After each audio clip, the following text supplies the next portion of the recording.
I played that too, cause everything, I do everything, yeah.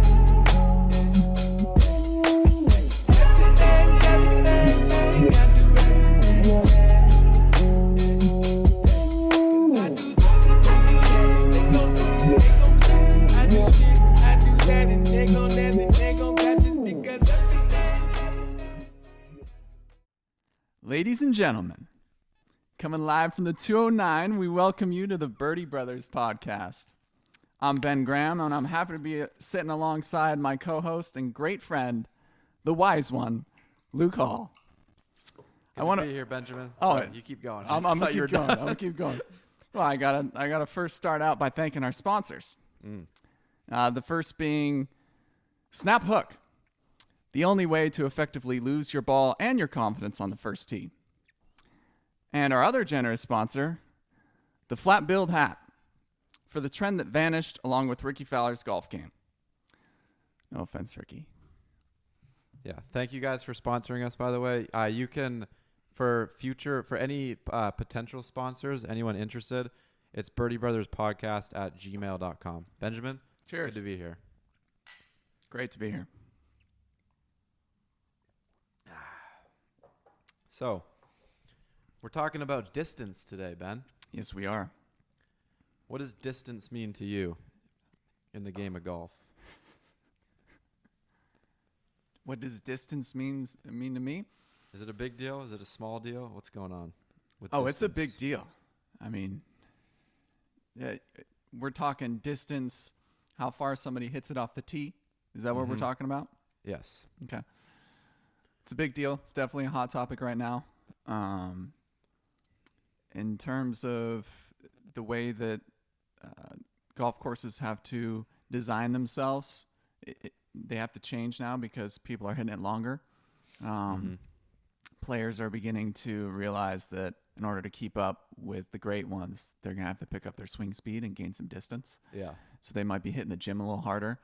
They might be trying to maximize their numbers on the TrackMan or whatnot. But yeah, no, there's not too many players nowadays that are just real short off the tee and able to compete still. Yeah. So I did want to start off just talking a little bit about statistics because I've been looking at statistics a lot in the last week or so, and I learned a new one.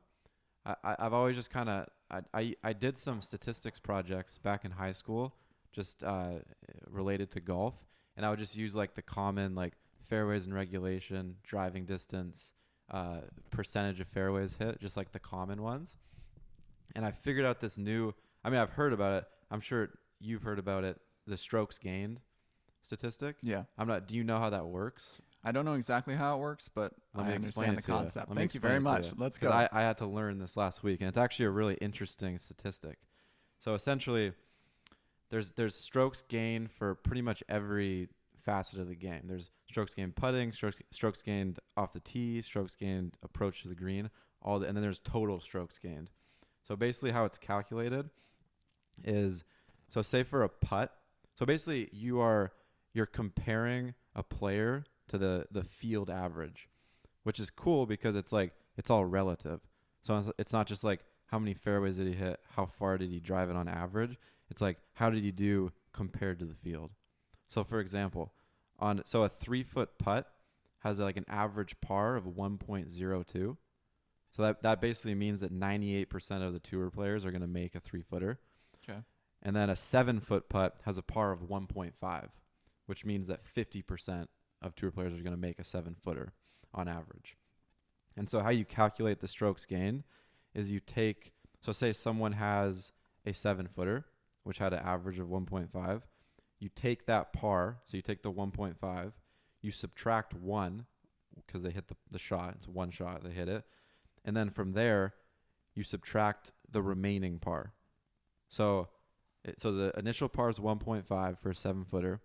You stroke it, you minus 1, so now you're down to 0.5. If you make it, there's no more par left. So basically you've gained half a shot, 0.5 on the field. Yeah. If you miss it and say you have 3 feet left, well, remember I said the average par for a 3-footer is 1.02. So you'd do the 1.5 minus 1 to get 0.5, and then you'd subtract 1.02 from that. So basically you end up with negative 0.48. So you're losing half a shot on the field if you miss a 7-footer and it goes to 3 feet. And then it just keeps on going. Okay, that makes sense. It's interesting. Yeah. And so that like I said, they use that statistic for everything. So like if you hit a drive, wherever it ends up. So I didn't even know this. They track like every single shot on the tour with the shot link. I'm sure you've heard of it. Yeah. So any drive will say that someone hits, shot link will like calculate the average par from that position. So if you hit on a par 4 and you hit it right in the middle of the fairway, it might be like a 2.5 from there or something. Whatever it is, they calculate the average par that a player in the field is going to make from that position. So it's kind of a cool way to look at like how a player's doing relative to the field, not just like to himself, you know? Yeah. So every shot you hit has a potential strokes gain value. That's what you're saying. Mm-hmm. Yeah. Okay. And then kind of the popular one that's thrown around quite a bit is strokes gained tee to green. Yeah. And so that's driving and approach, I believe. Driving, approach, and maybe chipping, but everything except for putting, basically. So that's basically like, you know, the ball strikers are going to have a really good strokes gained approach to green, or strokes gained tee to green. Sorry. So yeah, so I was looking at some of those stats, and I'm actually kind of excited because that's what I'm going to start using, because I feel like that's the like superior stat to use, like especially when you're looking at like individual tournaments. So I guess, so yeah, we're talking about distance. I've been looking at the strokes gained off the tee for a lot of these guys, and obviously the big talk is Bryson. Yeah. Because he's put on like whatever 40 or 50 pounds, and he's working with his biomechanics people, and he's just bombing it. Yeah. So I have some stats about that, but like, what are your general thoughts about Bryson coming out of COVID and just, I mean, he's won I think twice since COVID, right? Yeah. And he's just a ton of top 10s, and he's bombing it. Yeah. I mean, it's a huge advantage. I mean, that's first and foremost. Like, how far he hits it is an obvious advantage. You're closer to the green. You can take different angles that may open up the golf course. And yes, it's an advantage to hit it further for sure.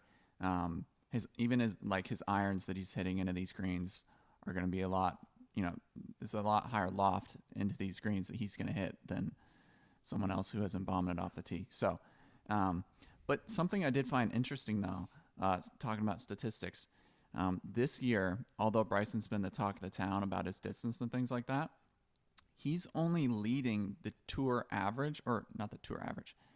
He's only leading driving distance by an average of 1.4 yards over Wyndham Clark. Mm-hmm. And Rory's like right behind him. He's like 2 yards behind him. Yeah. So it's not like he's 15 by everyone else. He's just consistently deep. Mm-hmm. And he doesn't necessarily need to hit driver on every hole. So I think that's also another part of the statistic that may be hard to interpret, because when they're talking about driving distance, they're just talking about the overall, the total distance that you hit off the tee, right? It's funny you mentioned that, because I looked into that. I was looking at that same stat board because I saw Wyndham Clark there, and I believe this is correct. It's a little bit complicated, but I think I understood it after I looked into it a little bit. For the distance, the driving distance, I think they pick 2 holes at random on each side. So they pick 2 holes on the front 9 and 2 holes on the back 9, and then they add up your 2 drives, basically. Really? Yeah. Which I might need to look back into that, but I don't think it's just like a straight average.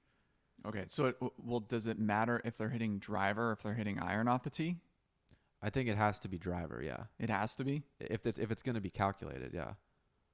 Okay, because that's a question that I have that I didn't find the answer to. Yeah, because I think it'd have to be, right? Because if you hit like 4-iron off the tee, I don't think they're going to include that. Because if you look at all the averages on driving distance, they're all like right around 300, you know? Yeah. 280, 290. But I mean, Bryson can hit 350-yard drives, easy money. Yeah. Yeah.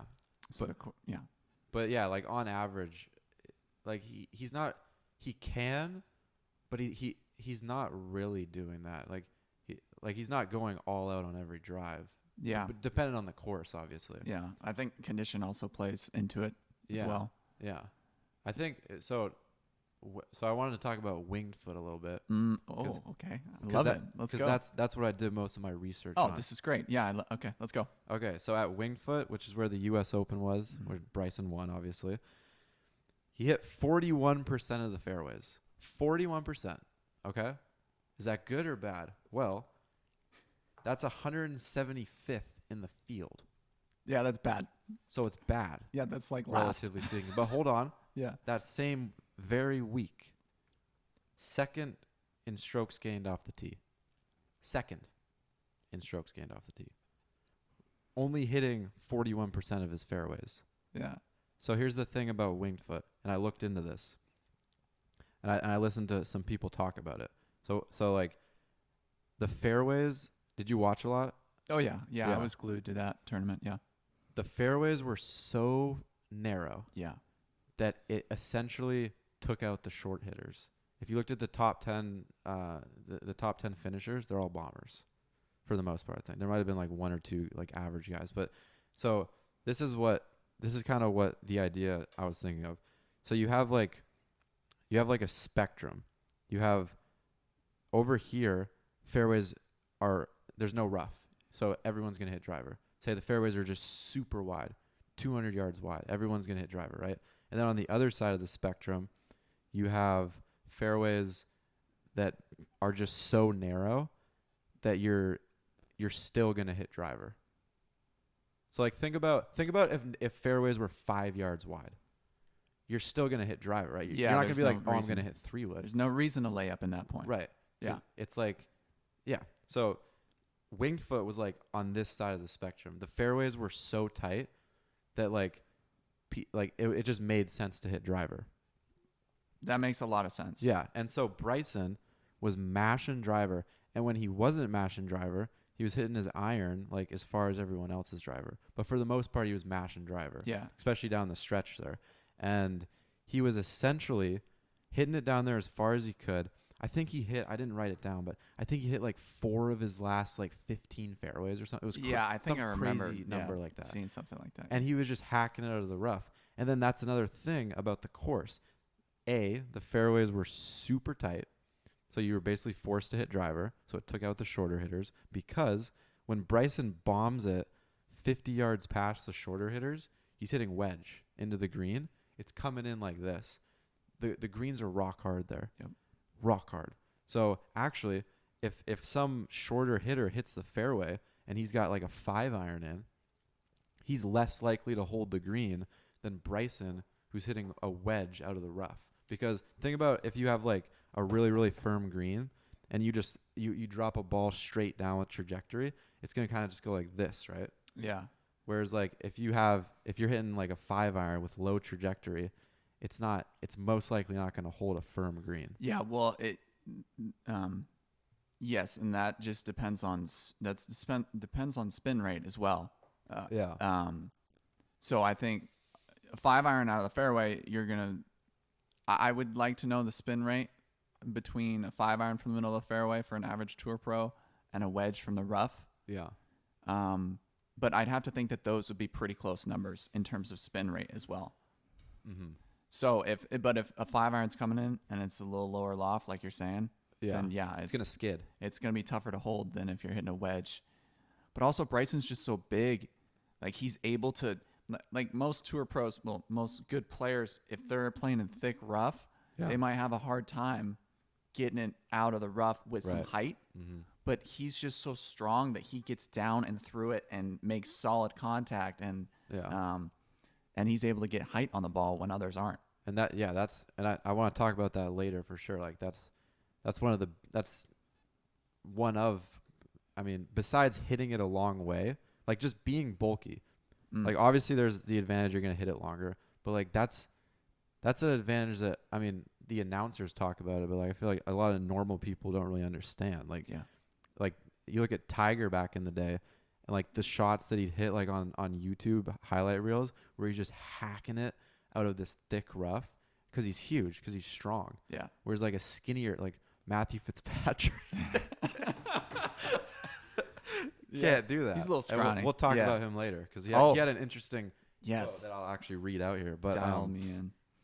But yeah, I just think, like you said, it'd be interesting to see spin rates. But like intuitively, I think that a 5-iron is gonna, even if it has a crap ton of spin, I think it's just gonna go whoosh. I think it's gonna take a firm first bounce and just kind of skid.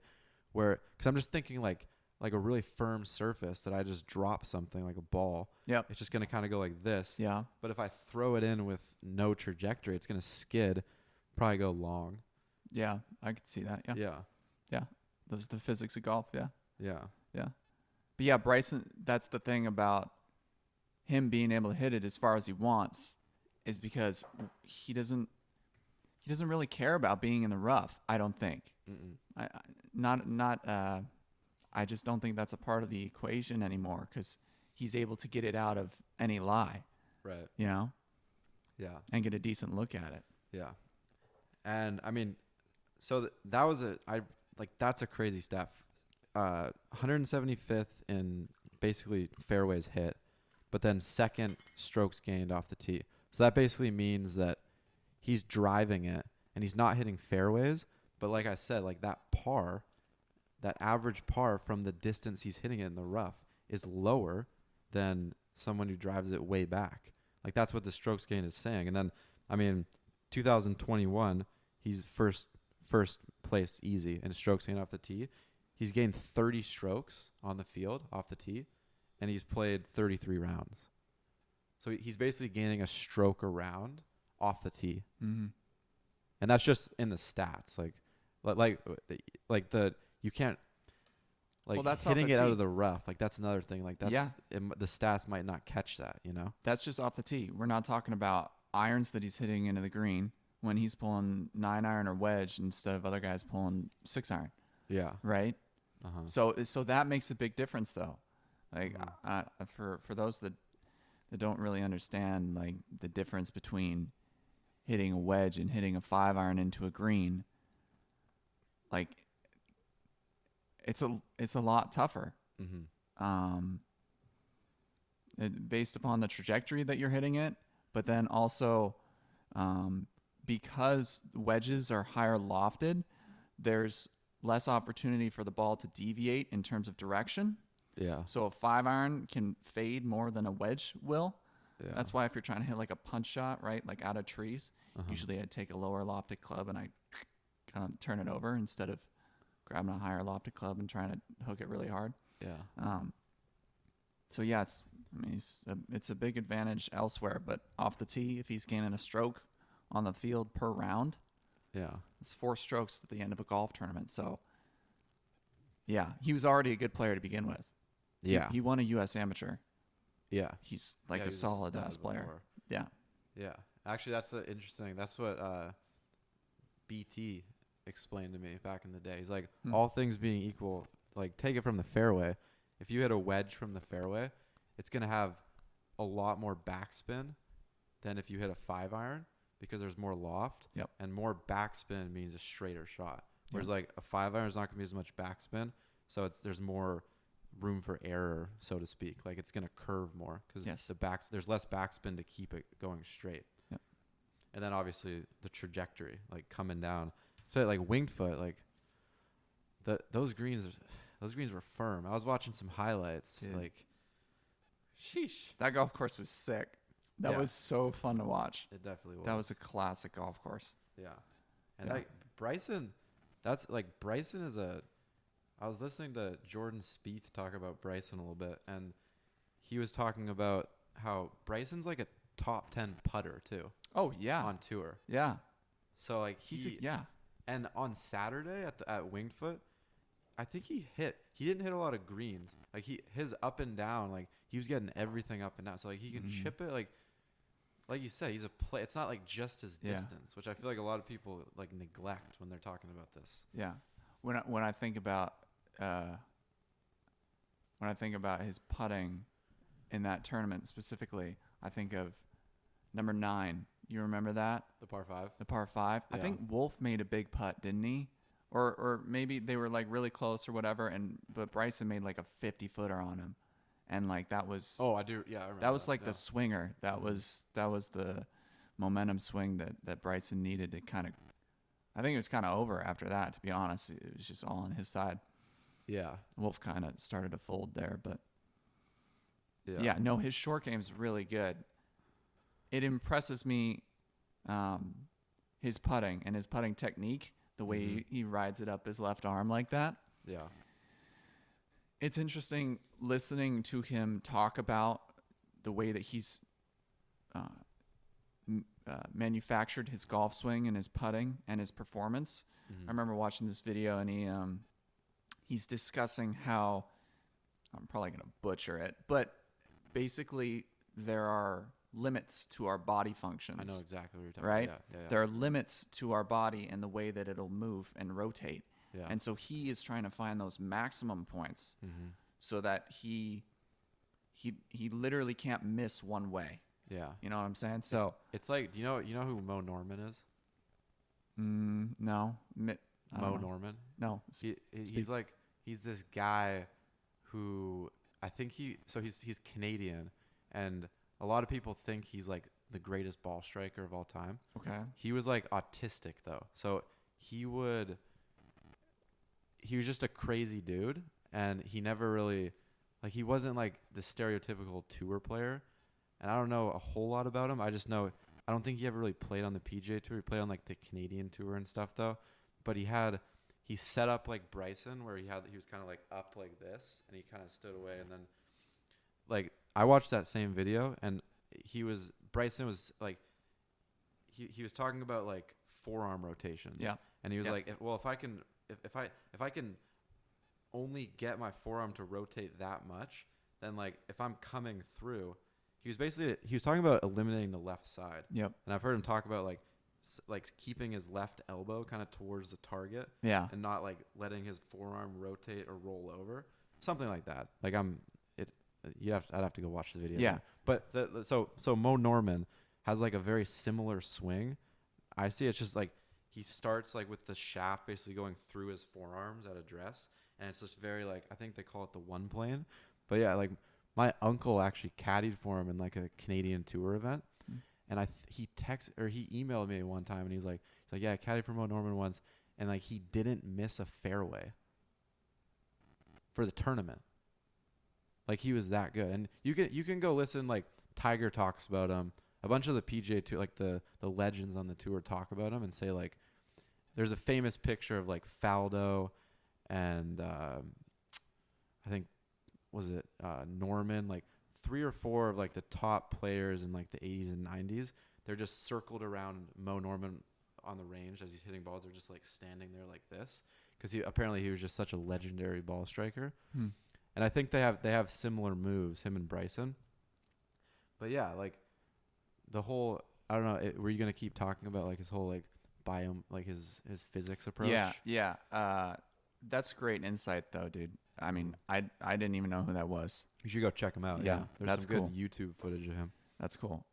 Yeah, but the way that he's changed the game in many ways. His one club fits all, right? Or one club is the They're same. all 6 iron lengths. Yeah, they're all 6 iron length. And then the way he puts he started this, when was it? Like a year and a half ago? Because he was working the side saddle for a little bit, wasn't he? Yeah. He was like working with different putting techniques, but he's found that making a putter long enough that you can stick it up your arm basically, and does it go past the elbow? It's pretty close to the elbow, It's but li- it's it's- up against yeah. his left arm. Yeah. So it's not anchoring, so it's not against USGA regulations or whatever. Yeah. But he's found a way to stabilize the club head. It's very technical, and he's been able to stabilize it very well. And just watching him putt is actually really cool because it looks the same every single time, and I would feel really confident if I stood up to the ball like that and I had it connected to my left forearm, and like I would feel like there's not much that could go wrong in that situation, right? Like you're not really worried about club face variation or path variation very much, as long as you rock your shoulders. Yeah. So, like, all you're thinking about is pace.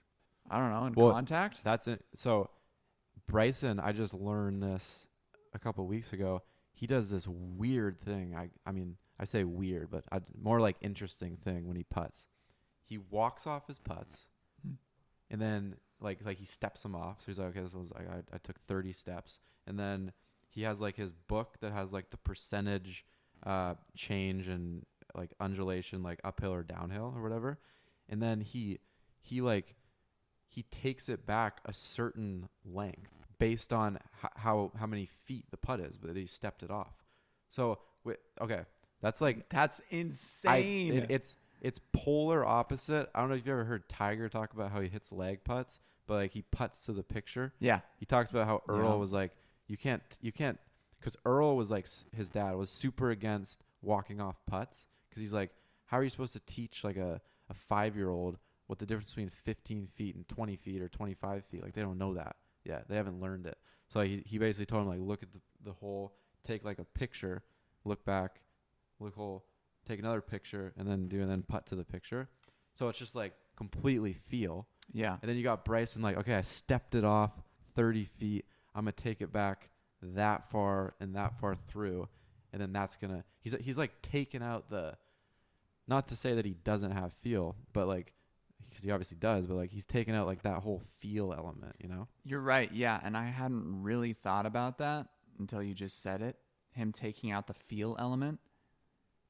Because, I mean, you still have to have feel to make those consistent, to take it back the certain distance and to take it back in the same way. But, man, he's eliminating a lot of variables, right? Like, he's really making it a science instead of an art, you know? And so it's cool to watch. Yeah. I enjoy watching an artist, like a golfer who I would consider to be an artist, like Tiger, or like Sergio, or like Rory. I like watching them carve shots and feel the shots, and you know, you can see their thought process as they're stepping up to it, and you can feel it. Yeah. But with Bryson, it's just so automatic and it's just so technical. Like, he knows what he's going to do in each situation, and there's nothing left to chance, basically. So, I don't know. Yeah. It works for him. Yeah. It works for him. I will be interested to see how many people go that route in terms of golf over the next couple of years, because I think golf has mainly been a feel and like practice, but when you get on the golf course, it's a feel thing. Like, if you ever listen to Faldo talk about it on the announcer side of it, it's always like, oh, just rock the shoulders, mate. Yeah. It's like, rock the shoulders. So simple. Yeah, right? Yeah. And he's like, you got to feel it. I always hear him say that. But I think Bryson is trying to eliminate that, because he understands that in the moment, when it comes down to it, and if you're like juiced up, you may not have those same feelings. But if you have the element of data or of consistent training, like you're saying with the putting and how far back he takes it each time, then that's all he's thinking about. He's thinking about taking it from there to there, as opposed to someone who's feeling out a putt and they don't care how far the putter goes back. It's just how they feel in that moment. Right. Yeah. So, and that's tricky, because once you start taking away feel from real, like we talked about in our first podcast a little bit, once there's a disconnect between feel and real, that's when you're screwed in golf. Yeah. And so Bryson is basically taking away the feel and real and just making it technical. Yeah. That's the way I see it. I don't think tour players are necessarily going to start implementing the science part of what Bryson's doing, just because I think, because like they're already so good. Like it's like that's a radical thing to do. Like, you can't, like, what are you going to take? I'm trying to think of something you could take that's like, most of what he does is like to the extreme. Like, he has, like you said, all of his clubs are the same length. his grips are like super fat, so he can Yep. get it in the palm and like eliminate face Takes rotation. away feel. Yeah. Takes away feel. It If I takes had a away big your ass- hand, like any Yeah. roll or like, Yep. which I'm sure Tiger would hate. Absolutely. Yeah. Yep. But like, there was a video I watched of Brandel talking about Spieth, and he was talking about when Spieth came on and he was just like winning majors left and right. The way Brandel said it was he had a competent incompetency in the way he played. Oh my as God, in that's like great. he just played. Yeah.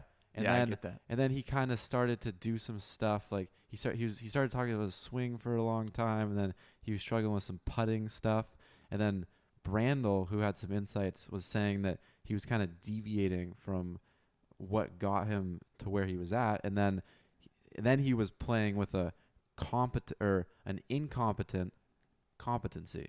Dude, we need to talk about that. I've thought about that before. Those exact words, the competent incompetence and the incompetent competence. Yeah. I think we should discuss that a little bit So further. that's why I don't think like a well-established tour player to do some of the stuff that Bryson's doing scientifically, not from like the distance standpoint, but scientifically, I feel like that'd be so radical that most of them would fail because it's You're like right. you're literally changing your swing. Well, it's because I don't know about most, but I'd have to think a lot of those players out there are competently incompetent, right? So they Yeah. don't necessarily.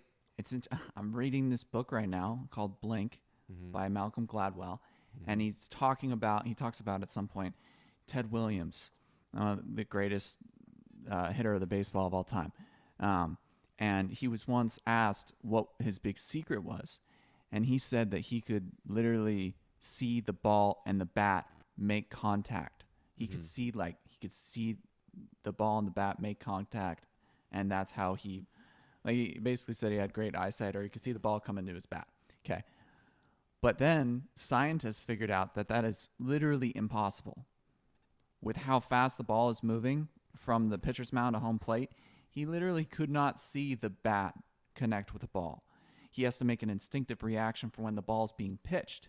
So he's not going to be able to see the bat and the ball connect. Yeah. So he thinks one thing. He thinks, this is my secret. This is how I'm able to succeed the way I am. Yeah. And then when he was asked about it years later, and they proved him wrong, that you can't do that. You can't do that physically, scientifically. He said, well, at least I thought I could. Yeah. So if it works for you, if you've got something figured out, then why would you change it, right? You're kind of opening up Pandora's box, I guess. Is that what you're saying? Is that what you're saying? That if you got it already, you shouldn't go down that hole of what could happen? Well, yeah, kind of, but like there's no such thing as getting it. Like no one gets it. Like you can go like there's a video of Bryson on YouTube of him at like the British Open I on love the that video. range. Yeah, I love that And video. he's just full on meltdown. Yeah, yeah. That guy's in the worst headspace. He's like he's taking his hat off. He's like throwing it on the ground. I don't know if he threw it on the ground, but he's like getting all upset, and he's like the last one on the range, and he's just struggling to hit the ball. And it's like, because dude, we're not machines. Like Bryson loved the book The Golf Machine. You ever heard of that book? Yeah. And like every golf instructor I've ever met, it's like, don't read that fucking book. That book sucks. You're not gonna understand it. Yeah. You're gonna mess up your golf game. You're gonna be thinking too much. Yeah. And it's like, yeah, because sure, you can take a machine and hit a ball 300 yards, like with like less than 2 feet of curve, if you engineer it correctly. But you can't, like, everyone feels differently. Everyone has different size hands that they put on the club, and like the way that their wrists move when they take it, like everything's different. Yeah. So like, you can't just be like, well, Bryson's doing it from a scientific point of view. Maybe I should implement that, and then like that'll probably work. I mean, it'd be interesting to see, but like I think it's doubtful that it would really help too many tour, because the tour players are already so good. There's such a fine line. Yeah. You know? Yeah, I don't think I don't think players, and I don't think they're worried about it, honestly. Like it's funny hearing Rory McIlroy talk about how he might have tried to change his swing or like gain some swing speed Yeah. once he saw Bryson. That could be a load of crap. Are you talking about what he said recently? Yeah, what he said recently. That could be a load of crap. Honestly, he could just like be struggling and like, say, "Oh yeah, I need to like gain some distance or something." Yeah. But like if you ask most tour pros, I don't think they're going to change the fundamental of how they swing the golf club. Yeah. I think that they might like work out a little harder or try to gain a little more distance through numbers and through clubs and things like that and the ball. But I mean, what Bryson did was like Tiger-esque. There was only one Tiger Woods. People don't completely change their golf swings just so that they can see if it works or not. Yeah. Because they'd be worried about getting back to what they had before. I don't want to go too much because it seems like we're fanboying a little bit on DeChambeau. So Yeah. I'd rather we discuss more about the distance Well, yeah. topic. I'd like to talk about one more thing about DeChambeau, though. Sure. Yeah. Okay. So I'm going to bring up the quote. All right, good. You bring it up. The quote. So this is a quote from Matthew Fitzpatrick, who I would say is a average distanced, he hits the ball an average distance for tour standards. And this is what he said about Bryson. Okay. He said, quote, "It's not a skill to hit the ball a long way, in my opinion. I could put on 40 pounds. I could go and see a biomechanist. I don't know if that's how you say it. And Yeah, I could that's gain right. and I could gain 40 yards. That's actually a fact. I could put another 2 inches on my driver. I could gain that. But the skill, in my opinion, is to hit the ball straight. That's the skill. He's just taking the skill out of it, in my opinion." So I do want to play Bryson's response to that, but I'd love to hear your response in the meantime before we hear Bryson's. That's just I don't know, man. For me, that's just crap. That's just crap. What Bryson is doing takes some serious skill and some serious discipline in terms of his workout regimen and what he's doing. Like it's impressive what he's doing. I don't think Fitzpatrick should make light of what he's done, of what DeChambeau has done, because no one else did it. Why is Fitzpatrick saying, "Oh yeah, I could do this, I could do this, I could do this"? Like that's just I don't know. That's kind of I don't know. Yeah. It's a lame shot. I'm just calling it. Yeah. I think he was asked about it, and he was just like giving his opinion. Yeah. But I mean, to me, it's more of like a frustration thing. Sure. He's like frustrated. He's like, well, I could go do that. I could, but the couch seems so nice. He's basically saying like, I could go get better, but like that's not a skill to go and get better. That's basically what a he's bunch of, saying. Yeah, right? and that's Okay. a bunch of crap. This I don't is believe what that. Bryson says. Why is that? Appreciate that comment. It's a compliment to me, honestly. A year ago, I wasn't hitting it anywhere near as far as I am today. And it took a lot of work, a lot of hours to work through the night to figure out a lot of this stuff. I would say it actually takes more skill to do what I'm doing. And albeit, I may have my fairway percentages are a little bit down, I still believe I'm hitting it straighter than what I was last year with the distances that I was hitting back then. So, I actually appreciate those comments. I think that he's looking out for a certain set of players, and I appreciate that. My whole goal is to play the best golf I possibly can, and this game has given me the opportunity to showcase something pretty special, and I feel like I've started to go down a path that's allowed me to have an advantage over everyone, and I think that is a skill set. When you look at it, for me out there today, I was still able to hit a lot of fairways at 360 yards. I mean, that's tough to do with the drivers and the bulge and rolls the way. If anything, it's more difficult to hit more fairways the way I'm doing it with the bulge and roll the way it is today. It's more built for players like Matthew Fitzpatrick and his distances and other players like that. So from my perspective, I think it takes a little bit more skill to do what I'm doing. And that's why there's only a few people that are doing it out here. And, I actually appreciate it because I would love to have a conversation with them about it and say, hey, man, I'd love to help out. There's no issue. Why couldn't you do it too? I mean, you see Rory and DJ doing the same thing. They're seeing that distinct advantage. And I feel like it's great for the game of golf. I don't think it takes less skill. I'm still putting it great, still wedging it mediocre, the same, maybe a little bit better. But I think it shows out here that I'm still hitting fairways. And yeah, I do hit a couple errant shots like I did on 9 today, but I do hit a lot of fairways. I still hit great irons, and I still make a lot of putts, and I still think there's a lot of skill in that. I love how he's like, dude, come join me in the gym, man. Yeah. We could be workout buddies. Yeah. He's a special fella. He's right though. For people that may not understand, or for golfers that have played golf for a decent amount of time, when you hit the ball further, when you start swinging faster, you're creating more ball speed. Mm-hmm. What happens when you create more ball speed is you're giving the ball an opportunity to be errant,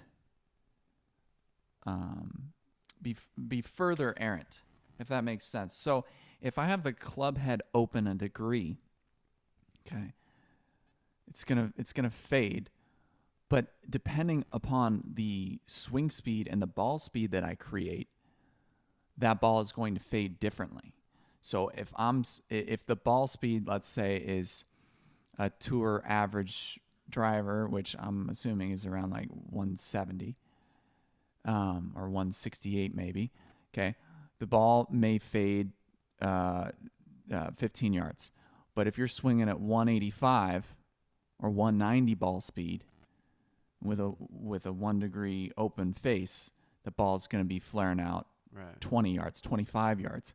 I don't know the exact math on it, but those that have played understand the concept that the faster you swing, the more ball speed that you produce, the greater opportunity for variance. Mm-hmm. So I'm not surprised that he's what do you have the numbers between how many fairways he's hitting last year compared to this year, or like a couple years ago compared to this year? No, I only had the strokes gained off the tee. Okay. Yeah. But I wouldn't be surprised if he's hitting less fairways because he's hitting it much further. Well, yeah, my example at Wingfoot, like, yeah, he was 175th in fairways hit, but second in strokes gained off the tee. So yeah. It's like, and here's the crazy thing. I'm just foreshadowing this situation. He's learning the golf courses now from his new distance, from that vantage point. Once he figures out the corners that he can take and like the way that the golf course can be played with his distance, he's going to gain even more strokes on the field, because right now he's playing all these golf courses. He's given them a try and he may have a good idea of what he's going to do on each course. But once he figures it out, he's going to have a bigger advantage because he knows where to take his spot. He knows where to aim it. He knows what angles he can take. Yeah. But the bottom line is, yes, it still does take skill to hit a driver at that speed. You have to have some serious skill. Yeah. I don't know. I think it'd be interesting to see. So if you have a guy swinging at tour average at 168, or he's hitting 168 ball speed, and then you have Bryson at like 195. Yeah. I'm wondering if it's directly correlated. Like, I'm wondering if just because you're swinging it faster, does that necessarily mean that it's harder to control the club face? Like because 175, or let's say the 2 average is 168. That's still fast. Yeah, like it's pretty fast. It's probably going to be pretty hard. I would say it's dependent on the player, but like I don't know. Like, it would make sense that the faster you swing it, the more likely you are to have the face not square. But then on the other hand, I'm like, well, maybe the faster you swing it, the more free you are, and then just like your just natural ability is going to allow you to square the face, or it's just like no difference. I don't know. Yeah. Well, that wasn't necessarily my point. My point was that a tour average player, and you take Bryson, and if they left the club face open 1 degree, mm-hmm. Bryson would miss a fairway mm-hmm. because of how fast he's swinging and how fast the ball's moving, just based on spin. Right. That's just a basic physics. Oh, I see what you're saying. Operation, right? I see what you're saying. So, yeah. So, I don't know exactly how it equates to. The way that I was taught, in terms of distance, if you add a mile per hour to the ball speed, it's like 3 yards in terms of distance.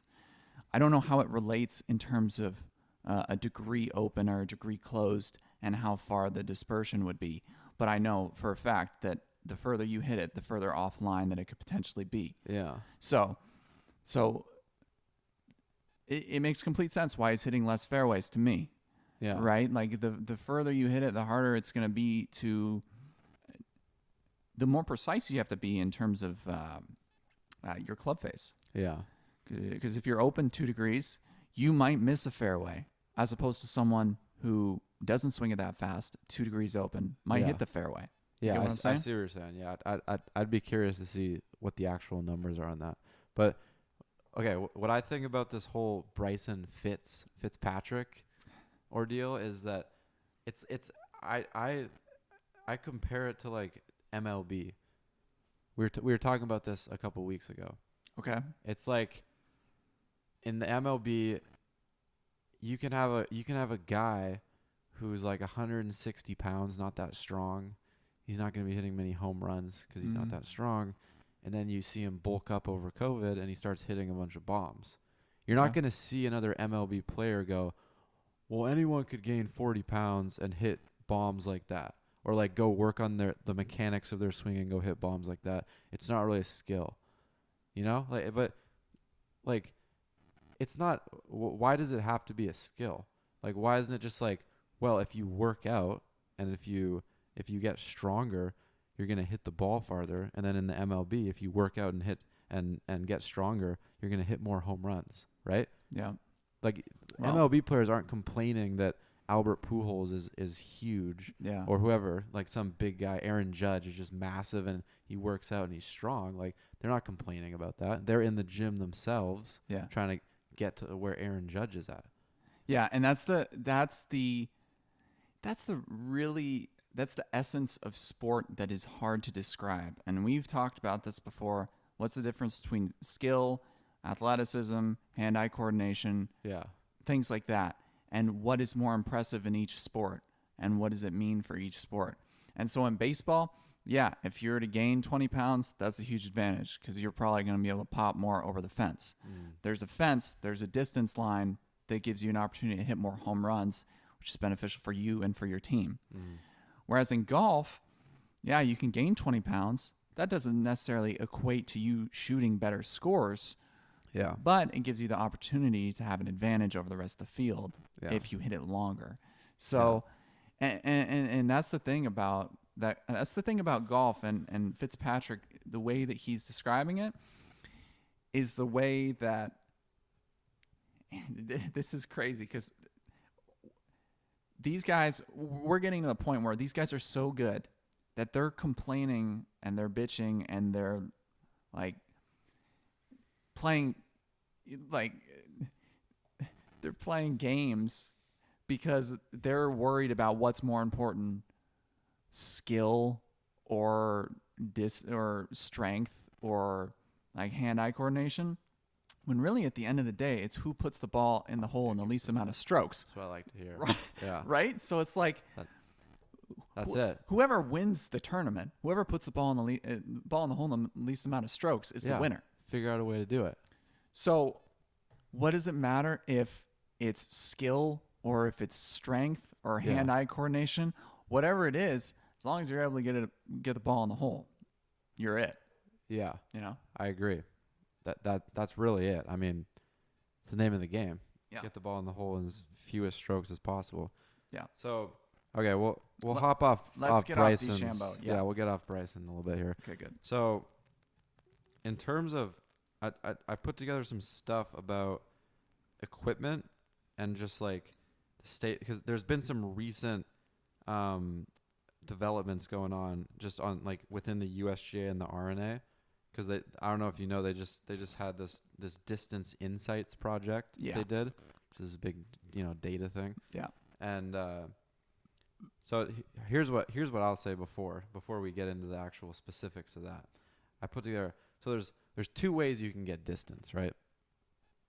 You can get a club that's going to go farther, no matter you can technology I put. The So like physics of a club the physics of a club. and so a ball. Yeah. TaylorMade comes out with a driver that's going to give you more distance even if you do the same swing as your last driver. So that's one. And then the second way is fitness / biomechanics. And that's kind of like the Bryson way, right? Okay. Could I add a third to that? I don't know if the second subject fits the third that I'm about to bring up, but swing mechanics. Yeah, that's what I mean by biomechanics or like swing. Yeah, like improving your swing. Okay. So yeah. it's basically technology or something that you did, is what I'm saying. Yeah, strength or swing change. Yeah, that'd be Yeah. something that you Okay. did, and then versus technology, TaylorMade comes out with a new club, and you're just bombing it. Got it. I'm gonna say this. I don't think there's an issue right now with the technology, and here's why. Okay. I went back to, like, people are freaking out about Bryson, who's hit, or like even DJ or Rory, who are hitting it like average 320 off the tee, we'll say. In 2000, when John Daly and Tiger Woods were bursting on the scene, and they were just hitting it 300, which everyone was like, oh, 300, that's so far. Tour average was 272. So it's like 30 yards. They're hitting it 30 yards by everybody. And if you ever read Tiger's 97 Masters book? No. It's like he wrote a book about his win at the 97 Masters. No, I haven't read that. And like basically the book summed up is I hit it 30 by everybody, but I kind of sprayed it. But since I was 30 by everybody, I won. That's like the whole premise of the book, basically. Okay. And okay, so they're 30 yards by tour average. Now DeChambeau is right at about 320. Same with DJ. DJ is not far behind average. Tour average is 295. Yep. It's like 25 yards, 30 yards ish. Yep. It's the same margin. Sure. So it's not like it's something crazy. Like it's not like we're getting out of hand here. That's a great point. And another thing, going back to 2000, the score, like you can go back 2021 all the way to 2000. The scoring averages aren't changing that much. They're right around 71. They've been like that for the last 20 years. So they're not getting way better. It's not like they're getting like 2 strokes better over 20 years. Mm-hmm. So like I don't see now. Eventually, I feel like eventually they're gonna have to do something, maybe. But like it has to be simple stuff, you know. Okay. So I'll let you talk, and then I'll get into the RNA stuff. Okay, great. I love the point that you brought up. That's a great statistic that you brought up. The fact that the average tour distance and the top guys on tour in the last 20 years, that distance really hasn't changed. In fact, it's shrunk, right? Like DeChambeau, his distance is 320.8, and the tour average is 295.4. So, so the gap between the average and the top has not changed. And Right. in fact, it's gone down. Right. Okay. But the issue then is the golf courses. Because at this point, it's not really an issue of competitiveness. Because if everyone wants to hit it longer, like Fitzpatrick says, you just gain 20 pounds and you start swinging a little different. 40 pounds. Okay, actually. 40 pounds. Yeah. Just gain 40 pounds, guys, and then you'll be fine. Yeah. But I think the issue, if there is going to be an issue, the issue is the golf courses that they play. And so a prime example, and I'm going to pick a popular one. I could pick Sahalee because that's the course that we've played, but I'm going to pick one that people can relate to, Pebble Beach. Okay. That golf course is maxed out. They're not going to gain any more distance on that golf course, and it's 7,000 yards. It doesn't go any further than that, and it might even be shorter than that when they play in the tournaments. Okay. Yeah. But it's 7,000 yards, and it's a pretty short golf course. It's a great test of golf, and it's one of the Tour Pros' favorite places to play, and it's one of our favorite places to watch because of the views and the great golf course. Like the design of it is pretty sweet. Yeah. But the issue is once people start hitting it much further, the courses play differently, and the strategy is maybe not, I don't know if tarnished is the right word, but it's definitely affected in a negative way. If you're changing, if the tour average is playing the golf course differently than it was originally designed, then we have an issue with course design. Mm-hmm. Okay, That's a good point. so in 2000 the average was 272. Okay, and Yeah. so that's when Tiger won at the at Pebble, Pebble, yeah. the U.S. Open by Mhm. 12 shots. Yeah. Is that right? Something Or was silly. it 15? Something silly like that. Yeah, okay. So he won big time on that tournament. The average was 272. Today, it's 295.4 is the tour average. Yeah. That was about as far as Tiger was hitting it in 2000. Tiger Mhm. was hitting it was very close to 3,000 yards or 300 yards. Yeah. So I guess the point is, and the golf course hasn't changed from 2000 to now. Mhm. They changed from a par 5 to a par 4. But the point is, the course architecture has not changed. So that's the issue, I think, is the R&A and the USGA are realizing that these great golf courses, these masterpieces that they may have, are having to change the layout and the distance in order to placate and to allow these pros to play the golf course in their own way. And so changing the fundamental course design is going to affect normal play, people that typically play the course that don't hit it that far. And so then there's a disconnect between the pros and the amateurs, and then the way that they play the course. But I guess my main point is that the golf courses need to change if the distance is changing. You get what I'm saying? Because that bunker that was once in play is no longer in play. Yeah. Mm-hmm. Okay. So I think that's where they run into the issue. And although it is an issue, I don't think it's that big of one, to be honest. A lot of courses are able to lengthen and somewhat alter the courses. And although there is a trend, I mean, over the last 30 years, we've gone from 256 average distance off the tee to 295 on tour. So what is that? That's 40 yards basically. Yeah. I don't see how we're going to get much longer than where we're at. Yeah, there's got to be a cap, right? There literally is a cap because the way that the USGA puts guidelines on how you make clubs, there's literally a limit to how hot you can make a club face. Right. So at this point, go ahead. I've been ranting. You go. I mean, I think here's what I found this video. This is what Mike Davis, he's like the head USGA guy. You know him, right? Yeah, we'll get him on sometime. Mike, if you're listening, birdiebrotherspodcast at gmail.com. Yep. So this is what he says. This is what he's saying about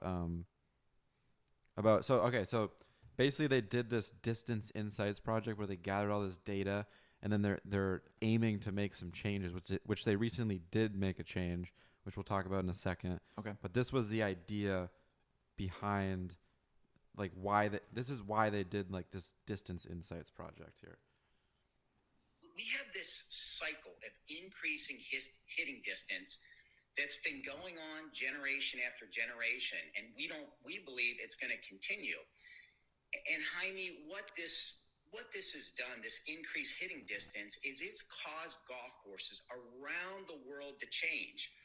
And when golf courses lengthen or they change, they move bunkers, they plant trees, this costs the game money. It costs the game more time to play because you're playing on a bigger golf course, big arena, so to speak. It costs the game more resources like water, like maintenance, labor, all of which are not friendly to the environment. And for those golf courses that can't lengthen, and certainly we know some of the old gems of the so-called golden era, when they can't Couple, yeah. expand, architectural integrity, at least for some golfers, are compromised, or the variety of skills that's taken by some players really is lessened and compromised. The main issue, as I see it, So I mean, nothing huge there. So that's a very similar point to the point I was making.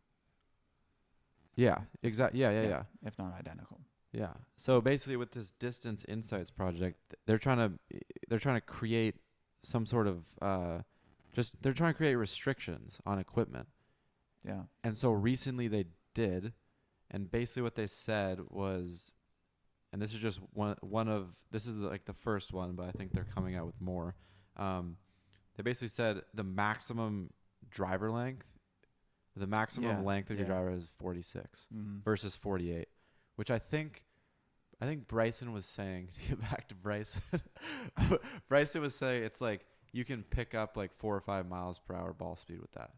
Ball speed? Yeah. Ball speed or swing speed? Ball speed. Okay. With an extra 2 inches on the driver. So that, I mean, I don't mind that. So here's what I think about that. That's like a good way to just like level the playing field, I feel like, because if you max out a driver length at 46 inches, then you just set it right there. So no one else can go like experiment with these things. You lock in, you have parameters, right? Yeah. So like Bryson can't just go and start using a 48-inch driver when like Kisner has used a 46-inch driver his whole career, and he has no business going to test out a 48-inch driver. Like just set it at 46, which I think is stock. I think that's just like a stock driver length, and everyone uses that, and then just go from there. Yeah.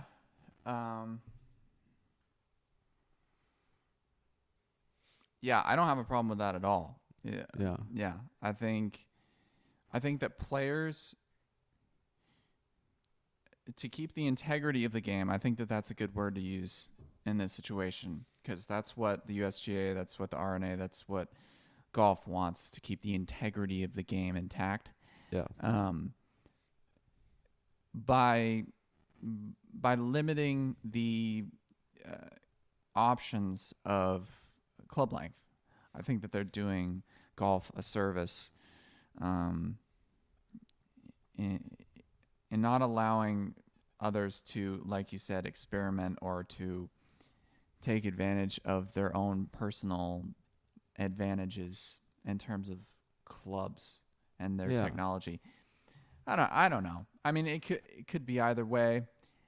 Hitting 2 inches longer of a club could be more difficult. But yeah, for some people, right? Sure. But then some people it might be okay, and then they gain that 4 or 5 miles per hour. So like that's the whole like level the playing field that I was talking about. Like you just set it at 46 for everybody. Yeah. The thing about golf though that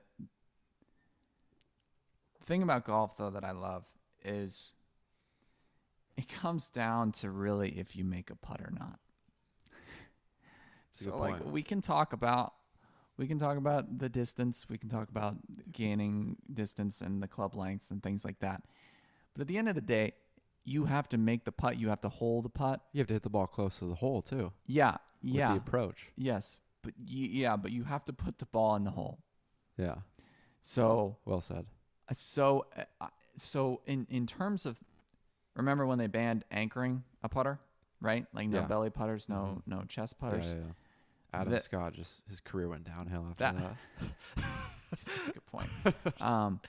But that was a great call by the USGA, in my opinion. That was a great call because I agree. that was allowing people who were mediocre putters to be consistently like decent or good putters. Or Adam Scott win the Masters. Yeah. So and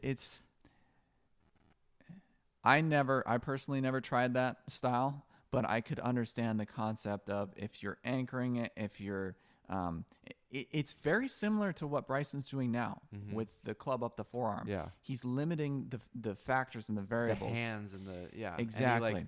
Any like yippy hands. Exactly. So, and that's the part about golf that is so cool is it's if you have the guts on the last putt to keep your nerve and stroke the ball in the hole. Yeah. That's the cool part about golf. And if you love sport, like Chris does, Chris, our teammate who loves sport, and he always he hypes me up with how much he loves the last second shot and things like that. And it's true.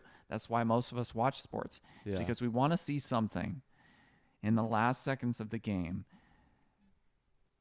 either good or bad, that is going to be definitive and to prove something about the person's abilities mentally and physically. That's a great thing. Like, that's a good point about golf. Like, with this whole driving the ball far, that's like, okay, who got in the gym and got big and strong, and who got their mechanics down where they can pump a ball out there 330, but then who also has the touch to hit, to hit perfect speed on an 8-footer that breaks 2 feet to win the golf tournament. It's like basketball. Who's got the muscle down in the paint, and then I guess there's different positions, but when it comes down to it, when you go out for the shot, it's all just you got to have the feel. Yeah. It's all of that just coming, and golf is you're hitting 360-yard drives if you're Bryson, and then you're hitting 3-foot putts. Yeah. It's crazy. Yeah, and here's the thing. For those that have not played competitive golf before or who have little experience in it, to be in a competitive environment, a highly competitive environment, and you're playing golf, those putts are nerve-wracking. Yeah. And you have to stay in the moment, and this is why I love golf so much. It's a mental battle just for yourself. Yeah. And no one else cares. Yeah. The guys that you're playing with, they don't really care. I mean, yeah, if you're in the last group and this putt is for the win, they're going to care. But for the most part, when you're putting, when you're playing, it's all on you, and no one really cares. And so, but it matters to you. And so, so the nerve idea, the idea of being clutch or handling your nervousness. Yeah. I guess. Your adrenaline, all that stuff. Everything starts pumping. Exactly. So final couple holes, Yes. So golf. First couple holes. Golf is more than pumping driver. Yeah. And it will always be that way. And let me say this. Golf course architecture is going to change in the next few years, and it's going to determine the integrity of the game. Yeah. Because if you make the golf course, if you make it so that people are, so short hitters are able to hit it, short players are able to play it, long players are able to play it, everyone in between is able to play it. You level the playing field. You level the playing field, and you allow golf to be at its purest, a game of touch, of focus and control of your body and your emotions and your physical state. And just allowing for there to be many ways to play the game. Yeah. Yeah. We're getting out of that a little bit, the Zach Johnson, he's not going to win another major, maybe the Masters, but or even Tiger, like a US Open or a PGA, they're doing some crazy stuff with the courses where he just can't keep up. Yeah. But anyways, back to this. So I wanted to. Yep. So Mike Davis talks about that a little bit, and then literally 2 weeks ago they say, okay, hey, no more, or I don't even know if anyone was using it, but can't max your driver can be a maximum of 46 inches. Okay, cool. Rory McIlroy didn't like it. Play this clip. The R&A and the USJ are looking at the game of golf through such a tiny little lens that what they're trying to do is change something that pertains to 0.1% of the golfing community. 99.9% of people that play this game play it for enjoyment. They play it for entertainment. They don't they don't need to be told what ball to use or clubs to use. I mean, we have to make the game as easy and as approachable as possible for the majority of golfers. So I think this distance insights report is, honestly, it's been a huge waste of time and a huge waste of money, because that money that it's cost to do this report could have been way better distributed to getting people into the game, introducing younger kids to the game, introducing minorities to the game. I heard Mike Davis say something about, we're trying to protect the game for the next 100 years. This isn't how you do it. This is not by doing this. It's so small and so inconsequential compared to the other things that are happening in the game. It's the grassroots. It's getting more people engaged in golf. That's where they should be spending their money, not spending it on the distance insights report. I freaking love it. Bro, I 100% agree with that statement, though. Although I agree with Mike Davis, the idea of keeping it a level playing field, I 100% agree. That's not what you should be concerned about. Yeah. You should be concerned about the fact that COVID was huge for golf this year. Like, there have been so many people who have gone on the train, the golf train. Yeah, they caught the bug. They caught the bug. But in general, before COVID, golf was not on the up and up. Like, No.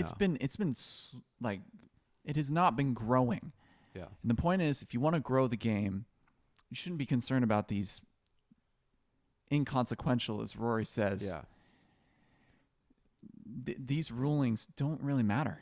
And dude, I love it because do you remember back at Rio at the Olympics when golf was getting in for the first time? Yeah. And Rory made some comment because I don't think he went, and he was like, and like people were like, Rory, like, why aren't you going to play in the Olympics for golf? Like, it's great for the game. It's going to grow the game to have golf in the Olympics finally. And then he said something along the lines, I'm paraphrasing, but he said like it's not my job to grow the game. Like, I just don't want to go over there, like Zika virus or something. And then he just got blasted for that. And then like 3 or 4 years later, now he's talking about this. I love it. Now he's all about it. I love the passion too. Like, he's not afraid to speak his mind about this. It's cool. Yeah. Well, I mean, he's all about growing the game. Yeah. That's what he's been about over the past several years. And I love it. So I don't know if that moment when he said that was like a turning point in his career, and he realized that, it's bigger than me. It's bigger than my golf game. I need to think about bringing up the next generation and more golfers into the game. Yeah. But he's changed his mindset a little bit. Yeah. And it's like, I don't know how much it costs to do the data or the distance insights project. Yeah.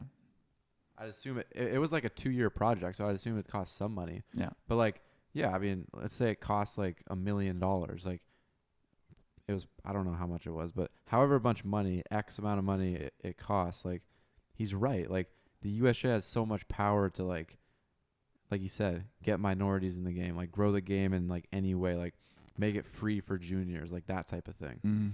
Like the Youth on Course is a great example in Washington, where you can sign up, play for $5 if you're under the age of, I think it's 18. But like stuff like that, that's like, we've been talking for like an hour and a half about like basically Bryson and like basically like the PGA Tour, and we've been talking about driving. So like, you have a good point about like, it's not just about driving, but like that's what we were trying to talk about in this podcast. That's what we were going to focus on.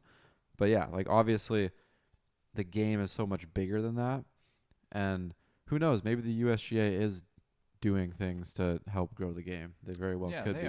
They are. But yeah, I mean, I think there should definitely be a portion of the USGA's focus on this issue, because I mean, Of growing the game? No, like the distance. Or of thing. distance. They should be focused on it for Okay. sure. Yeah, like whether it's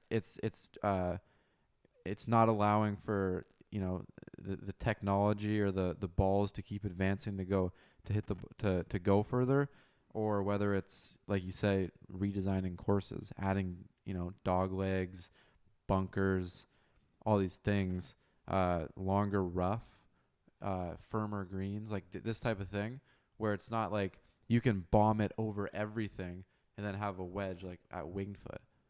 Like Winged Foot was like, that was like the perfect course to like let everyone know that you can just bomb at 360, and even though the rough is long and the greens are firm, like it's going to be a huge advantage. Yeah. Like imagine if there was just all these, dog legs and bunkers up at like the 360 mark. There's no bunkers at 360. Yeah. The green's at 360. Yeah. That's where the green's at. Yeah. Yeah, no, and that's so I guess let's still talk about this distance factor in terms of courses. One of your favorite golf courses, the golf course that I grew up playing, Sahalee. Yeah. That golf course is legit. It's so much fun to play. Yeah. And it's tree line. It's super tight. There's bunkers in play off the tee. It's a great layout, great golf course. Mm-hmm. They played I think it was 98 PGA Championship there, and the NEC. They had a WGC there. It was a WGC. Yeah, it was called WGC NEC. Yeah, I think it was 01 or 02. So they've played tournaments there. Yeah. But that was back when the tour average was 272. Yeah. If they played Sahalee now, they would eat the crap out of that golf course. Yeah. In my opinion. They had the seniors play in 2010, and it was a good test. Okay, but the seniors, I'd want to know what their average distance is. It's going to be a lot lower than the tour average. Yeah. But the point is, because of distance now, Sahalee has a choice to make. Either they are going to be okay with the fact that their course is no longer a major championship course, is no longer an opportunity for PGA Tour pros to come play it in a tournament setting, and they're going to be happy with their members playing it, and they host a great amateur event every year, the Sahalee Players. Or they're going to have to drastically change the golf course. Mm-hmm. Drastically, because there's no, when I think about it, and I've thought about it many times, there's no spots for that golf course to back up.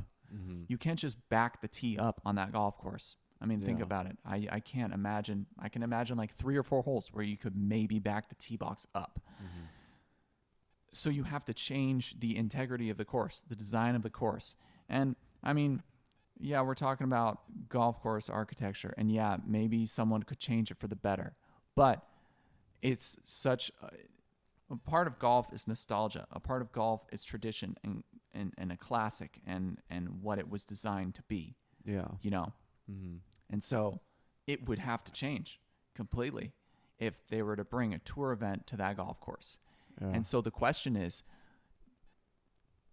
does it mean enough for the club, for Sahalee, for other clubs out there that are too short to play now for the pros? Another course to think about is Southern Hills. They've played several championships there, but I know that it's only 7,000 yards. Yeah. Pebble Beach, I can't imagine they're going to continue playing there because it's like, it's regarded as a classic public golf course. But my point is, courses are going to need to either change or be okay with the fact the pros aren't going to play there. You know what I'm saying? Well, if you made Sahalee as tough as you could possibly make it, what would be the winning score? Like long rough, like rock hard greens type deal. The thing is, you can only make the rough so long, and you can only make the greens so firm without burning them and them dying the next couple days. Yeah. So I'm just thinking some of these holes are drivable, man. I mean, they're drivable where years ago they weren't. And the thing is, if you make the greens firmer, if you make the fairways firmer and the rough longer, people are going to be able to drive holes. People are going to get up really close, and they're not going to be worried about really tall rough because they got a wedge in their hand. But like that's only like, the top bombers, right? That's only like the top guys. Sure, but the tour average has gone up 20 yards since they last played at Sahalee. Yeah, so here's what I would say to that. What would you think? Like, just guess the winning score. If they 25 played, under? the Sahalee Players is played there by the top amateurs in the world. Yeah. Okay. Some years it's like 10 under, but most years it's like 4 or 5 okay, under. so we'll say like 25 under. No, that's way too high. 20 under. 18 under. 15. Let's go 15. 15 under. I think 15. So here's my question. What's wrong with that? There's nothing wrong with that, but the way that they play the golf course is not how the golf course is designed to be played. Oh, I see what you're saying. That's what I'm saying. But like what? Like driving greens? Like driving greens, like number 2. No one's gonna understand this, but there are certain holes, golf course architecture. There are bunkers in place off the tee. Yeah. There are angles in place off the tee where that's the max distance that you should be able to go. But if you can burn it 20 yards past that, then you can take a different angle, and it takes all the rest of the danger out of play. So, but here's what I'm thinking though. Like you can so the guys who are really going to be playing this course as it like wasn't. So the guys who are going to be taking advantage of distance to play the course in a way that's like not how the architect, intended for it to be played. That's a small percentage of the field. Like 10% of the field, maybe 15, whatever, 20%. So it's less than half of the field. I don't think so, because as I'm saying, 20 years ago when they did play at Sahalee, a 7,000 yard long golf course, when you tip it out, that the tour average was 272. Now it's 295. Okay. So the average tour player is hitting it 23 yards further. Okay. Yeah. Which means the golf course is played tremendously different. So they're just 20 up, basically. Like 20 up, yeah. Which means holes like 1 is a dog leg left. If I were to play that hole, I would just hit a 3-iron in the middle of the fairway and not try to screw it up and mess it in the trees. Yeah. But those guys can hit it so far, they can hit a 3-wood over the left corner of the trees, bomb it past all the trouble, and the water isn't even in play. Yeah. So like the way that the golf course was intended for normal people, for tour pros, that's a sign of a good golf course if it can if tour pros and if amateur golfers can play alongside it, if it's if it's a good test for both. But what I'm saying is, if you take some of these classic old style clubs, even like St. Andrews, right? I don't know a lot about St. Andrews, the golf course itself. I know that it's not very long, okay? Mm-hmm. But the point is, the integrity, the choices off the tee, the strategy has changed. Yeah. And I don't think for the better, because it gives opportunity for a bigger miss. It gives opportunity for, as long as I smack it down there, I'm not going to be in trouble. Yeah. If that makes sense. Yeah. Whereas before, you'd be like, oh, if I smack it down there, I'm bringing trees in play. Like I'm bringing that water in play off the tee if I hit driver. So maybe I should hit 3-iron. Where instead, now they're thinking, oh, I'm just going to hit driver. The water's not going to be in play. So I'm just going to bomb it down there, and then I'm going to have a wedge in. Yeah. So it's different. It is different. It's different. And I don't think in a good way. Yeah. That's not the way that the golf course was intended to be played. Right. That's why another reason why golf is fun to watch is the strategy involved. Yeah. All players are going to play it differently. DeChambeau is going to play it differently than Lee Westwood. By the way, I was so fired up after DeChambeau hit it over the water again for the second consecutive time. Yeah. He's playing with Lee. And Lee had seen the day prior when DeChambeau drove it over number 6. And Bryson gave that big two-handed fist pump. And then Lee hit him with the two-handed fist pump. Yeah, I saw that. Yeah. That was so good. In that case, Bryson wasn't playing it as it was designed to be. Exactly. So it's kind of fun to watch it. I feel like I feel like it'd be fun to go watch a guy shoot 20 under. Yeah. And you can add stuff a lot, like at Sahalee. I don't know the course. I can't remember like the course that well, but can't you just add bunkers up at like the 330 mark on some holes? Or add a tree that's like prohibiting you from just going over. That's the point. That's the point that the RNA. That's the point that the RNA is making, is that it's very difficult to add a tree. Yeah. It is. Adding bunkers, adding trees, adding hazards, adding OB stakes. It's all going to cost money. It's all going to change the course. It's going to make it difficult for other people, amateurs. If they can only hit it 150 off the tee, and that's how they've designed the golf course to be played, and then you add a freaking bunker into play.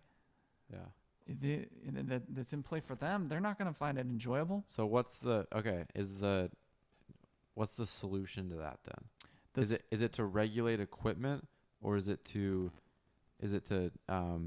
take all these old school courses and add, trees and bunkers, which obviously you don't like, or is it build or bring new courses onto like the tour scene and get people playing, or get the PGA Tour to go to like new venues that are more suited for this type of play?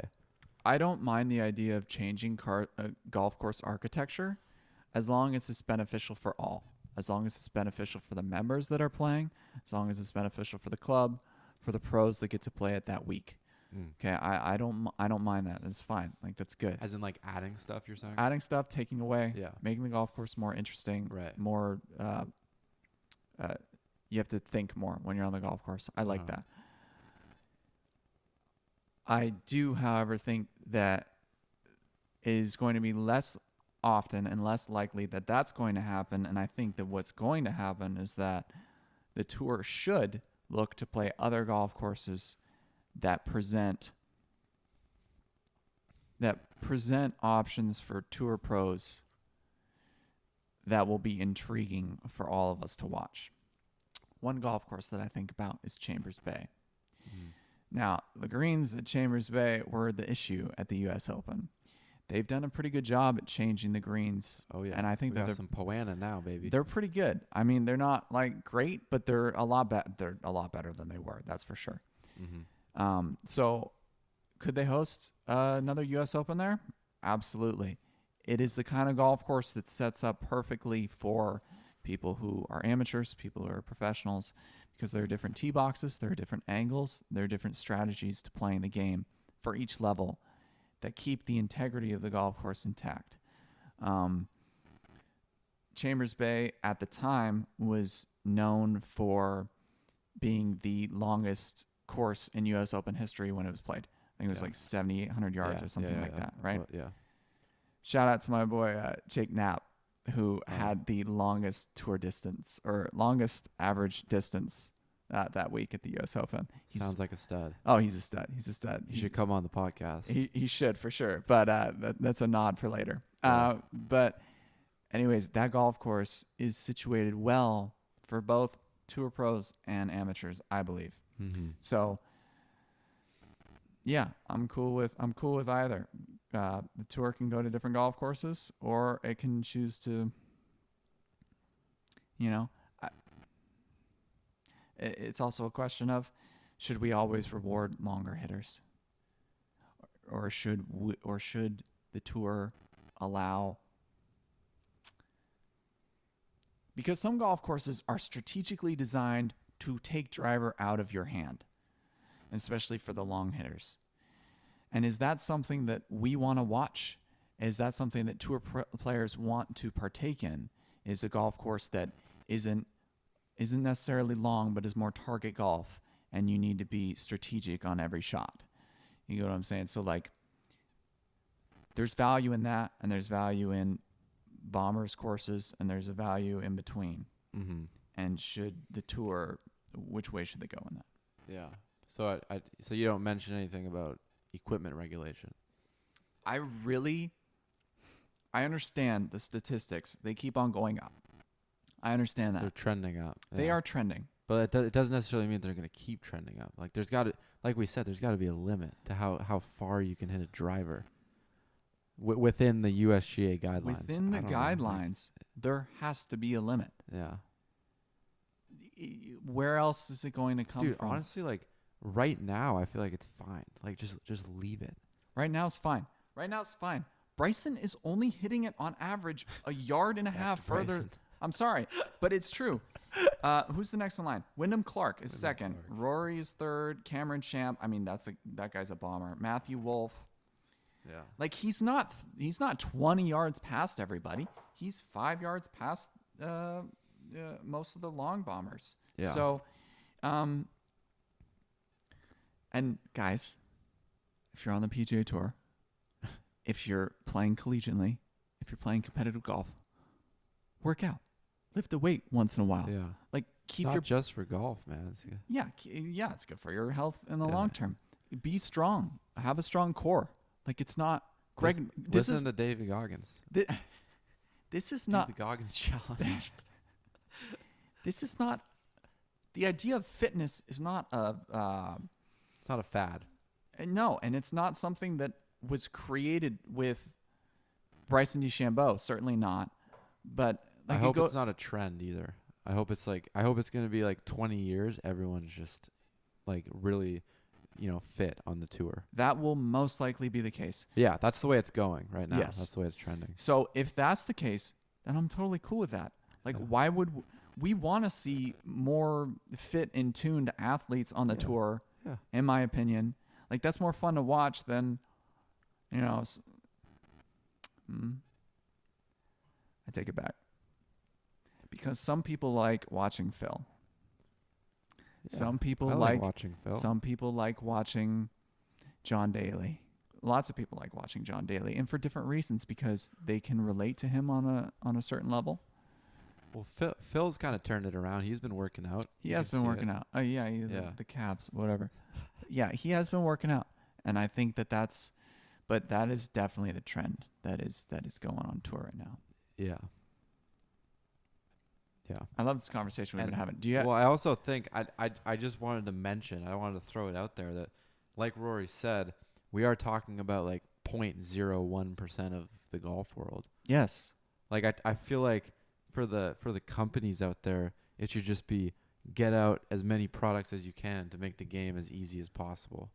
That is 100% the point. You Yeah. think the TaylorMade, Titleist, all these Callaway, all these club designers, yeah, they're promoting and they're sponsoring the top players in the world, Yeah. so that I other think- people actually, will play. I think the game. Titleist might sponsor the podcast. They actually emailed me. Oh, did they? Yeah. Oh, so we'll have to see. let's go, Maybe baby. Next week. Maybe Fire next- me up. Next week, maybe. Free balls, dude. Yeah. I'm in need of balls. I got like the 12. new driver and That's stuff. it.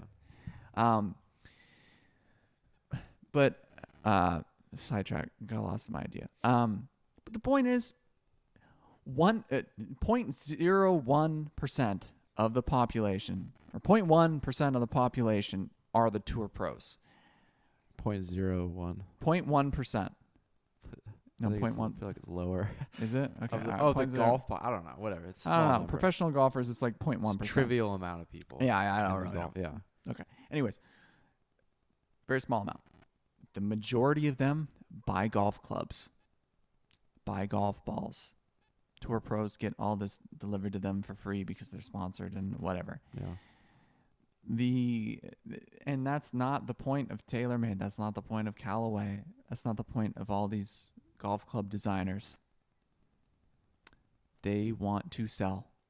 They want Yeah. to make money because people want to play golf, and they need to buy golf clubs. And they're doing a great job though. Like they are making clubs that are easier to hit, Exactly. which is great And that should not be a problem. because golf is freaking hard. It's so freaking hard. Yeah, for a lot of people. Well, not for us, but Speak for yourself, man. okay, I'm kidding. Golf is hard, man. Jesus. It's tough. Yeah.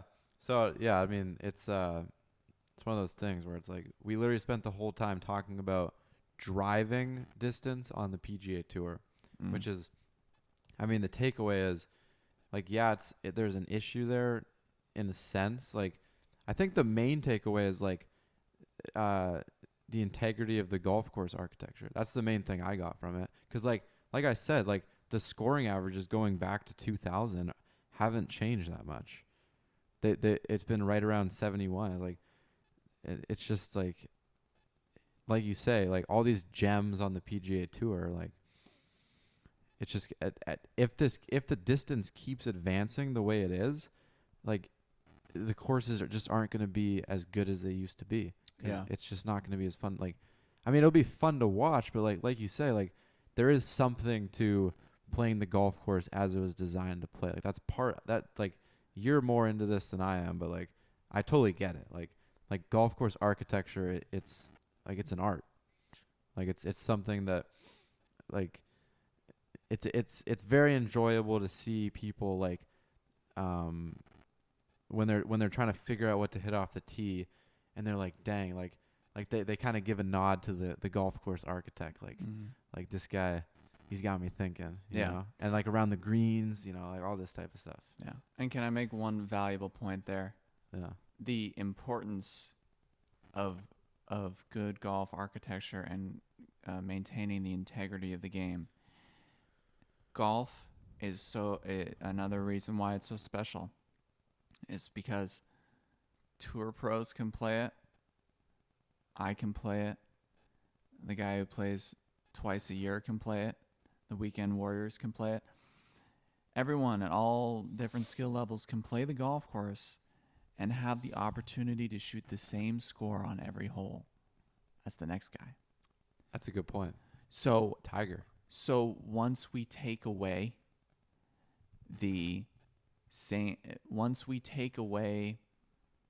that integrity, the idea that everyone can play the same golf course in a similar manner, and if we're just placating and if we're just feeding these tour pros these perfect golf courses for them and then leaving the golf course a disaster for the rest of us that have to play it, that's detrimental to the golf game, because that's the reason why golf is so captivating for many, is that we can all score the same on a given hole.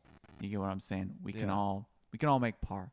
We can all make birdie on a hole if given the opportunity and if displaying the skill. Yeah. That's one of the coolest things is like you can watch the PGA Championship at TPC Harding Park and then go play it. Yeah. Like 2 weeks later and try and make eagle on 16. Exactly. So if that's taken away because they changed the bunkerage, or the bunkerage. New word. Or if they change it in a way that it only is designed for tour pros, then what are we doing? Yeah. That's not going to grow the game. That's going to deter the game. That's going to make it more elitist. It's going to make it more for those who are capable. And that's not what we want if we want to grow the game, right? Yeah. Yeah, I mean it's one of those things where it's like it's a tough question. There's lots of things kind of floating around, and there's not a good answer to it really. I mean, a lot of it is like, what's going to happen in the next 5 years? Is the distance going to keep going? Are people going to start bulking up like Bryson? Like, we don't know. That's why it's a good topic to discuss. Yeah. And like I'm sure we could talk about this same topic in a year's time, and we'd have like completely like there'd be 4 new majors that have been played. Like, see what happens in that period. So, yeah. We'll see what happens. Yeah. So, anyways, getting off the distance, we got we'll wrap it up here. Good for the podcast. This has been great though. I did want to end the podcast in a certain way. Okay. I was gonna ask you just like a question about golf. Oh, I love this. There we go. That I thought of. Okay. I want you to give the people your favorite golf memory. Wow, dude, that's a very tough question. I like it. That's a very tough question. My favorite golf memory. Favorite golf memory. I've had so many good golf memories. Some bad ones too that I also remember is good. But favorite golf memory. Dude, you put me on the spot like that. I'll just have to bring up one.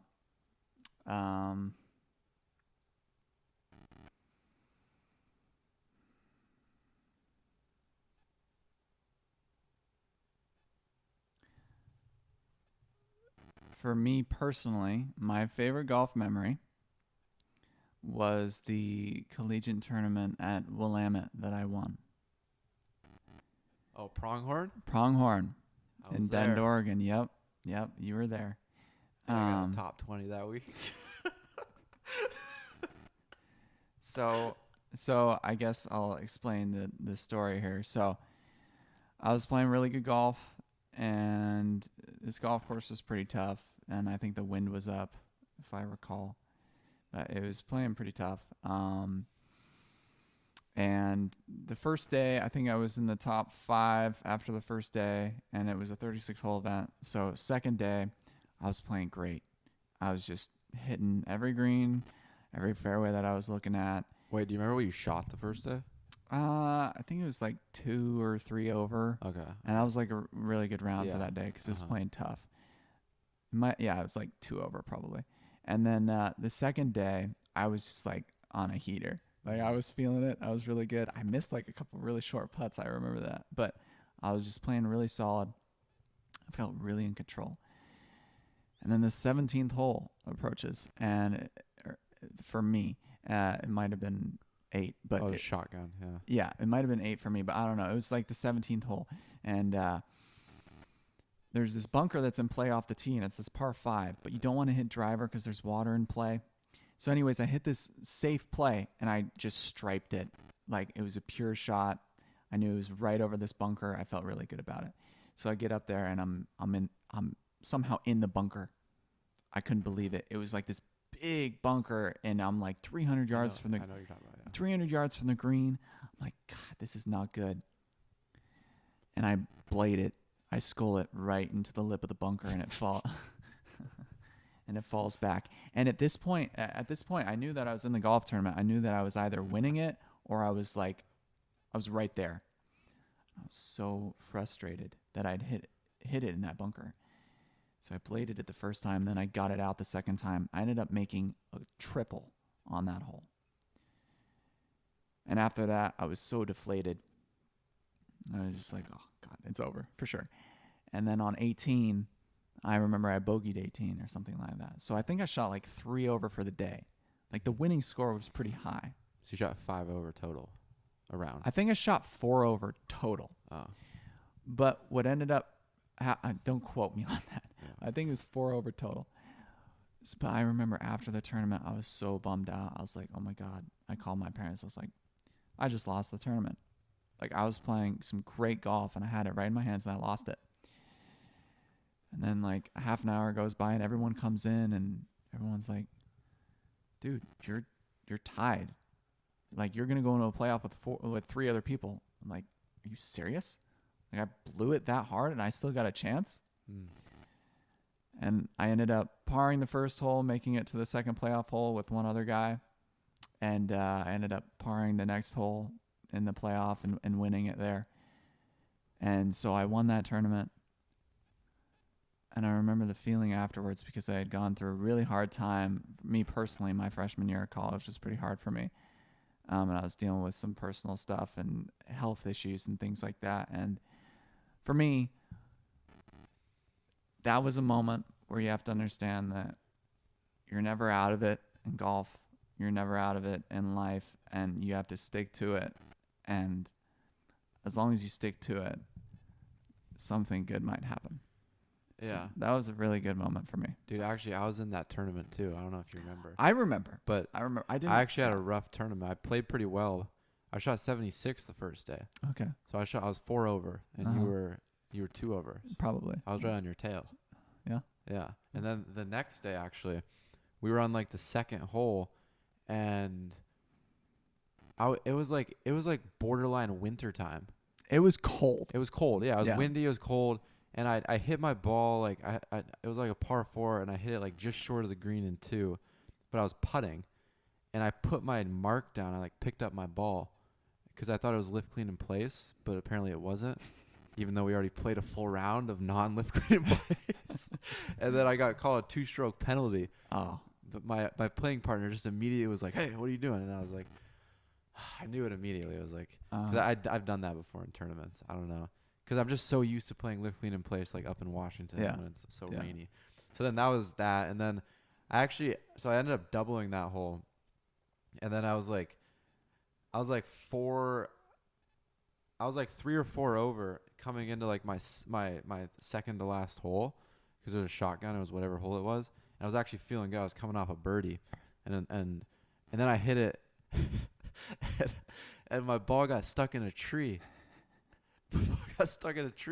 Like literally, there's not a lot of trees out there. No. At Pronghorn. It's literally like a desert course. It is. And I feel like I'm gonna scrape out a nice little like 2 or 3 over, after hitting that or making a double after being shortened 2 on like par 4, and then I ended up making another double on that hole because I had to take, or it was like a lost ball or something. Yeah. So I ended up shooting like I think 79 or like the second day, and so I wasn't able to catch you getting that playoff. Tough. Yeah. That's okay. That's okay. Yeah. Yeah. That's a great golf course, by the way. Pronghorn. That was a cool golf course. I really Yeah. liked it. That's a Really Nicholas fun. design, the one that we played. Yeah. Yeah.